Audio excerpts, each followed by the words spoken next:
ఎవడు చేతగానోడు? ఇవాళ 515 ఉంది నాగార్జున సాగర్ లెవెల్. 508 ఉన్ననాడు కూడా ఇదే పరిస్థితి వస్తే నాకు భాస్కర్రావు గారు మన మిత్రులు చెప్తే నేను పెద్దసారి దగ్గరికి పోయి అన్న నీళ్లు ఒక్క తడైతే రైతులు బతికిపోయేటట్టున్నారు 3-4 లక్షల ఎకరాలు. కానీ నేను అధికారులతో మాట్లాడితే ఏదో నిబంధనలు ఉన్నాయి, పైన పర్మిషన్ కావాలి, కేఆర్ఎంబి పర్మిషన్ అంటున్నారు. రైతులకేం ఇబ్బంది ఉంది, బాధ ఉంది,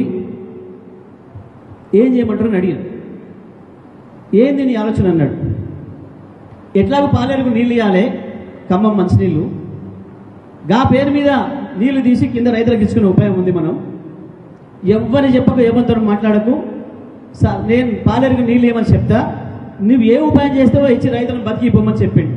గది ముఖ్యమంత్రి అంటే గా పని చేయాలి. రైతుల మీద ప్రేమ ఉన్నాడు, గా పని చేస్తాడు.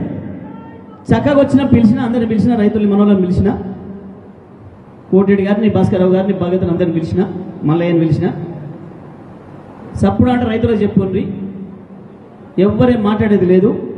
నీళ్ళు అటు పోతుంటాయి, ఎక్కడికక్కడ గేట్లు ఎత్తిపాతోపురి, ఏ కేఆర్ఎంబి లేదు, కేఆర్ఎంబి లేదు, ఎవరితో లెక్క లేదు, ఎవడు పీకేది ఏం లేదు. నీళ్ళు రైతులు బతుకుడు ముఖ్యం మనకని చెప్పిన పండించాం, 2 సార్లు పండించాం. ఇంతకంటే తక్కువ లెవెల్ ఉంది ఇవాళ.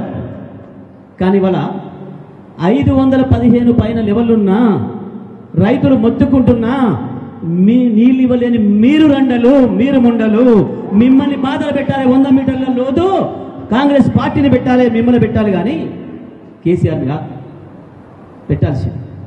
చేతగాని వెధవలు, కేవలం మీ అవసరం కొరకు పదవుల్ని వాడుకునేటోళ్ళు మిమ్మల్ని పెట్టాలి. వాడు అంటే కేసీఆర్ లావు వీక్తా